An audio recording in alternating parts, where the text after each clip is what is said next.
everybody, this is Boog Reviews, and today I'm going to be doing a review on the McFarlane Toys DC Multiverse Dark Knight's Metal Batman Earth -1 the Devastator figure. So before we take a look at the Devastator, let's take a look at the accessories that he comes with. So first up, he comes with the standard base we've seen used a million times before, and he doesn't need it at all. He stands perfect the way he is. He is a very heavy figure, and he stands just fine without the stand. Up next, he comes with his data file, and that looks really nice. And there you have the info on him. If you want to read that, go ahead and pause that now. So now, let's go ahead and take a look at the head sculpt of the Devastator. The head sculpt on this thing is amazing. The sculpt detail is out of this world on this figure. This is definitely probably one of the best sculpted DC Multiverse figures that McFarlane has done. All of the spikes and everything, making the bat ears looks very nice. You get some black wash over there, bringing all of the details out.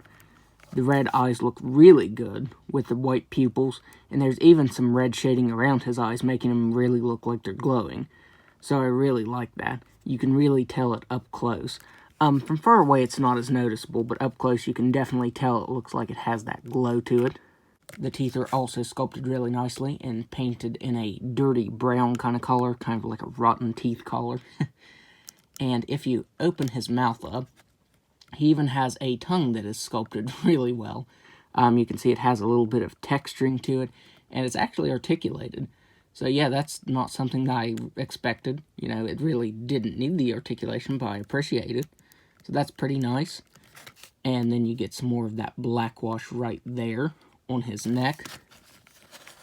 And the spikes are sculpted very, very well. They have some texturing to them. They look very nice. And then you get the symbol right there on his chest, as well as some texturing to the skin. And you have some of his tattered suit right here on the right side of his chest.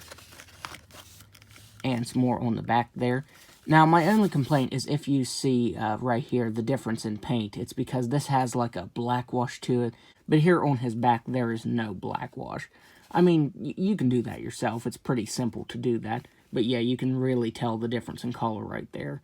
You get some touches of black, but I don't think that's intentional. I think that's just there by mistake.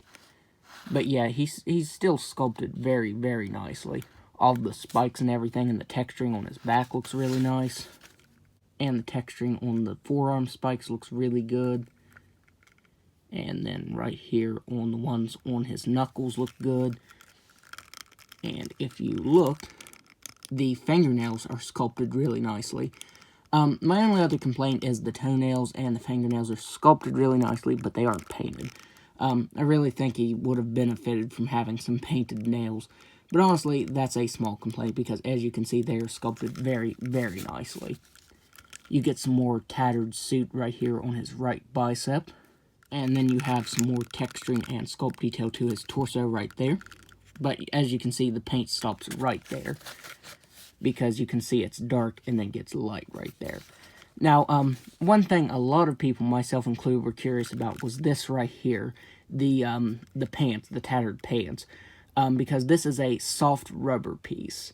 And I was wondering if it might be like some older Toy Biz figures where it's made of a rubbery kind of material and then tears up after time. And this feels really sturdy. It doesn't feel like it'll tear or anything. And it allows for some really great articulation. He is one of the biggest, well actually I think he is the biggest DC Multiverse figure we have so far. And he is articulated really nicely with these. And the sculpt of this is really good, because right there's a tear that's supposed to expose his leg, but that's just sculpted on. It's not actually a hole in it, it's just sculpted and painted on. But it looks really good. At first I actually thought it was showing through, but nope, that's actually just sculpted on there. This is just a little bit of a lighter blue color. This is a darker blue right here on his legs, but still, that's just a small complaint. When I get into the articulation, you'll see what I mean about this allowing a great range of motion. From the waist joint right here and the hips. It is just very nicely articulated.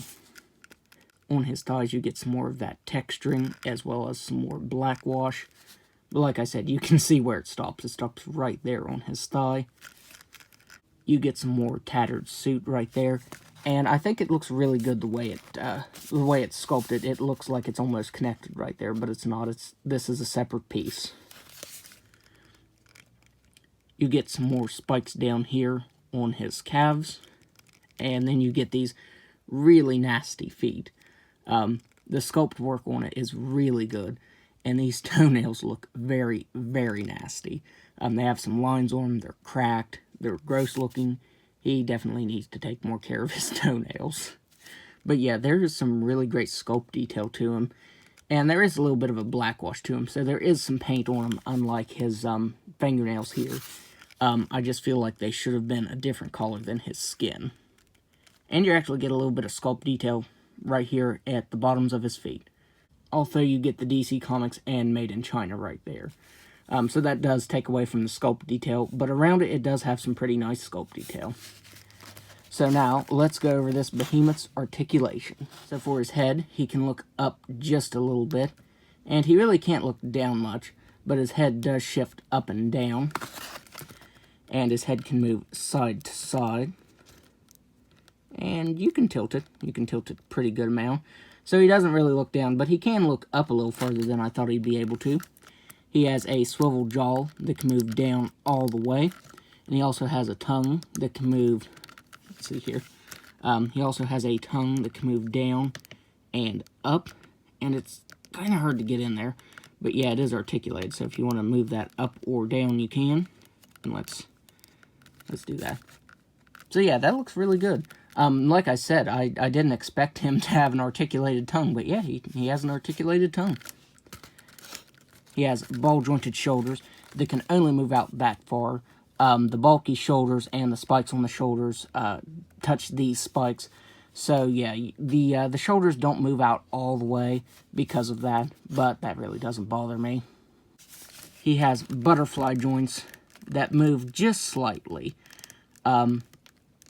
They don't move a lot. It's just very slight. So they can just move back and forth and up and down very slightly. He has single jointed elbows. It's odd because these are ratchet joints. These aren't the usual elbows for a DC Multiverse figure.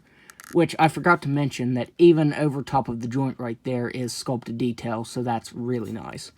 But anyways, he has a single jointed ratchet elbow that can bend in that far.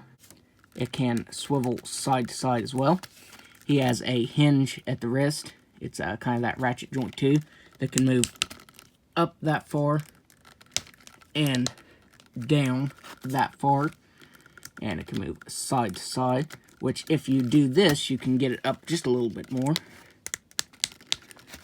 It's just there. So you can get it bending in more if you have his wrist like that. He has a ball-jointed diaphragm that can move down just slightly and back a good amount. You can get him moving back pretty far. And he can move side to side. He has a ball-jointed waist that, when coupled with that ball-jointed diaphragm, can bend back very, very far. So yeah, he has some really good articulation there. And using them both together, you can get him crunching forward just a little bit. It's kind of slight. But yeah, you can get him crunching forward that much. And this also moves side to side a good bit. So yeah, you get some really good torso articulation right there.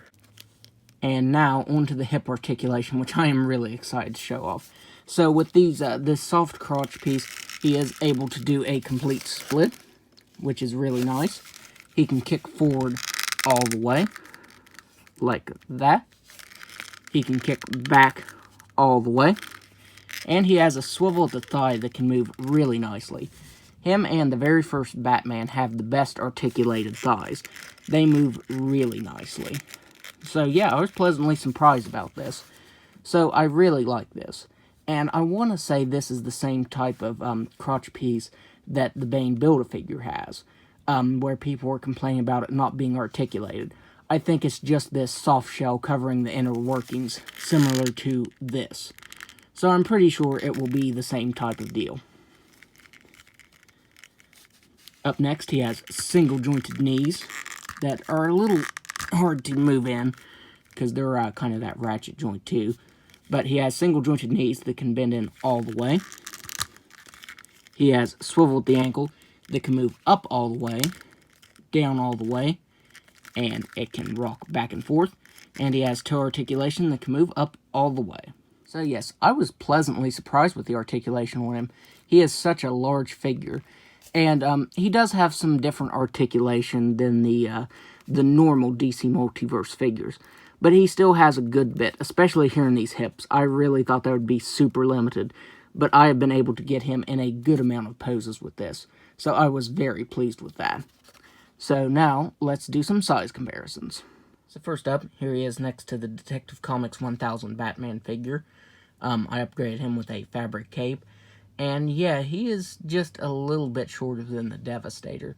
So seeing these two together, I wish the Devastator was just a tad bit taller. I mean, he is a huge figure. He's really bulky. But he could have just been just a tad bit smaller. I've seen some people doing a neck modification where they raise the head just a little bit on the neck peg. But I don't really like the way that looks, because I think this is more comic accurate. So, yeah. So there he is next to him.